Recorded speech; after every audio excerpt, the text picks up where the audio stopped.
The Conservative radio talk show host of The Dana Show, and Scottie Hughes is the news director of the Tea Party News Network. Her young brother was a victim of gun violence. Welcome to you both. Scottie, what was your reaction to what the president said today, and what did you agree with him about? Nothing, because it was propaganda. From the second he opened his mouth, I thought the Golden Globes were done a couple days ago, but from the second he opened his mouth to when he went over and high-fived those kids, exploited those kids. Right, so let me just get this clear. Was true. You don't agree with universal background checks for gun sales? Infringe. Back to the Bill of Rights, strict constitutional. You don't agree Infringe with on that? my rights. I think there's a certain thing to be said, but let's point this out here. Well, hang on. How can it possibly infringe anybody's rights to have a background check for a potentially lethal firearm, given that gun owners, the people that, gun store owners, have to have them? What possible infringement of your rights is it as a member of the American society if you want to buy a gun to have a background check? Well, here's the deal. I'm a legal gun owner, so I'm going to have it. I'm not going to object. You might find I stole an Oreo cookie in kindergarten in my background, but I'm going to be clear, and I got cleared. The criminals, though, are not going to do it. That's the key to this. If you think the criminals are going to say, hallelujah, and they're going to have a complete come-to-Jesus meeting and go get a background check, that's completely false. If the criminal... But that is about people planning to break the law, and that's down to law enforcement people to enforce the law. It's a different issue. Well, the key is, though, that's once again, you're doing a federal mandate. You don't agree I really with... don't. I think he totally exploited the situation. Never mind your view about his exploitation skills. Would you cap ammunition magazines to a 10-round limit? No. Why? Because it doesn't say so in the Constitution. Where do you have bullet points in the Constitution? Where does it say you can have an assault weapon that can fire 100 bullets in a minute in your Constitution? Oh, Piers, more importantly, where does it say I cannot? Right. So where's the limit? Well, there's not, because it doesn't say it. It does not say it. There are more than 50 gun control limits already. Because I don't agree with those. They should never be put in. So you want a tank? You know what? When is the last time you saw a terrorist attack? Let's be real with this. Do you want the right to have a tank? Do you believe the Second Amendment gives you, Scottie Hughes, the right to have a tank? You know what? Honestly, I don't see bullet points in the Constitution. Sure, I don't want one. I think my mayor would be upset. Okay, Dana Loesch, do you think that Scottie's right? Do you feel you have the right to have a tank? That's an interesting question, Piers. I want to explain something just very briefly. How can this be a sensible conversation? No, Dana, you represent a lot of people who believe what you say and trust you. How can you possibly say you want the right to a tank? I haven't even said anything yet. You've just presupposed what my answer is going to be. Well, tell me you don't want the right to a tank. The interesting thing about the writing of our Constitution is that, Piers, our founding fathers were very specific in what was and was not mentioned in terms of the Second Amendment. Musket is not mentioned in the Second Amendment. Firearms is what's mentioned. Arms, period, is what is mentioned in the Second Amendment. And there are two reasons why we were successful in the Revolutionary War. Number one, guerrilla tactics. Number two, we had the same weapons capability as those against whom we were fighting. And I think that if you can't glean my answer from that, I think it's pretty definitive. Your country, America, has 5,000 nuclear warheads. I'd say you're pretty covered on the threat of an overseas tyrannical regime. I come back to this question, though, because Scottie wants the right to have a tank. She says there are no limits in terms of the firearms that she can have.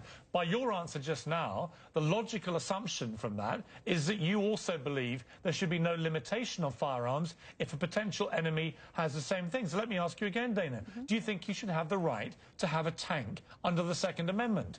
I think the Constitution is clear, and it says that we have a right to bear arms under the definition of arms. We have the right to firearms. If that is how arms is defined, I'm going to let you draw your conclusions on that. No, because I've been following this very carefully on your Twitter feed. You've been espousing yourself. So have you started using the term, have you stopped using the term assault rifle? Dana, I'll come to that in a moment, but you have been espousing very strongly your interpretation of the Second Amendment. I've been quoting the Second Amendment. Not a time to be shy. Do you believe the Second Amendment gives you, as Scottie believes, the right to have a tank? I believe that the Second Amendment gives us all the right to bear arms. That's how I Does that include a tank? See it.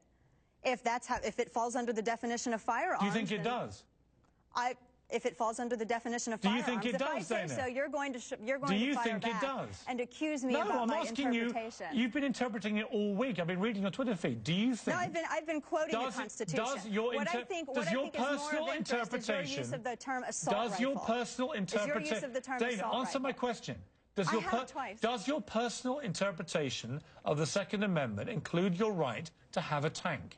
My personal interpretation of the Second Amendment isn't a personal interpretation. It is what it is, and it states what it states. We have the right to own firearms. We have the right to bear arms. Now, all of that which falls under the definition of firearms, that is what is guaranteed to us. If it falls under the definition of firearms, Piers. When is the last time you heard somebody want a tank and buy a tank? Scottie, when is the last time with respect, you have already said that you think it does. Dana won't answer the question. And I have answered the question. You just don't like my answer. Well, my question is your personal interpretation that you... Well, I think is that funny? No, because actually, ludicrous. Piers, with all due respect, I find it so interesting that you're trying to nail down this definition when you can't even accurately talk about what is or is not an assault rifle I will come to that, but here's why it's such an important question. Because it's precisely the definition and interpretation of the Second Amendment that has got America into this horrific mess, as I see it, in terms of the right to bear arms and what those arms are. I know, but I have no problem with Americans who defend themselves in their homes with a handgun or a pistol or a shotgun. I have a major problem, as you know, with the more military-style assault weapons. Now, you say that the weapon used at Aurora and the weapon used at Sandy Hook was not an assault weapon.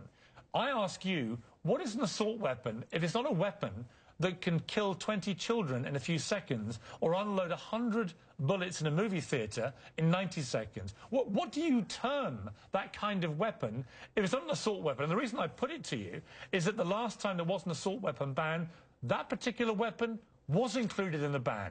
And people got round it by modifying it, but it was included. So it was defined in 1994 as an assault weapon. Actually, it also discussed the cosmetics that you could add on to such a weapon. First of all, let me address your initial question. There's no such thing as an assault weapon, no more than there is such a thing as an assault unicorn.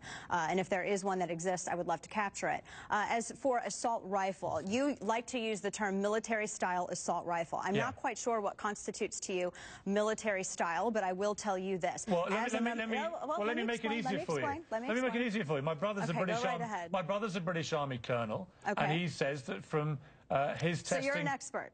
Well, my brother is, yes. He's fought alongside American troops in Afghanistan and Iraq. He says he's only belonged, as does General McChrystal and General Colin Powell, on a military field because they perform in a military-style capability.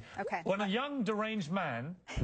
well, it's not funny. Stop laughing, David. I don't like anybody laughing in this conversation. These are fundamental... Wait, I am letting you answer. I'm telling you that in my view... I know what the answer is. Any rifle that can unload 90 bullets or 100 bullets in 90 seconds has to be an assault weapon.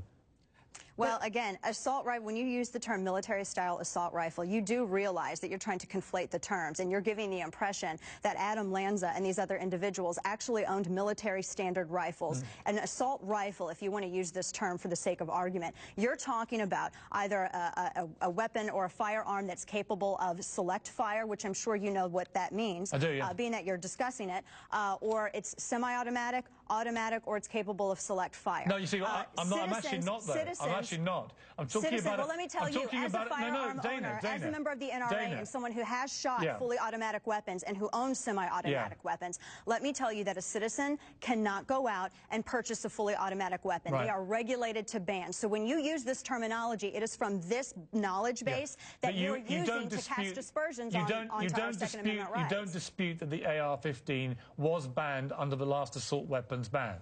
Excuse me, Scottie, wait a minute. Right. And Columbine happened, and Columbine happened after that. Wasn't the question, Dana. Do you dispute that it was banned? And Columbine happened after Dana, that. you have trouble tonight answering any of my questions. No, I'm not. I'm answering all of your questions. Just clarifying for me this one thing. You not liking my answers doesn't constitute me not answering You say the AR-15 is not an assault weapon. Why was it banned then under the 1994 assault weapons ban? Because people don't like scary-looking guns. Do you realize you can get a pellet gun that looks like a military-style assault weapon? You don't want to ask the question. Because Joe Biden was at the lead of it. Let's take a break. Joe Biden was the one. Let's take a break. Come back. I'll try some more questions. Why don't we see if we can get some answers?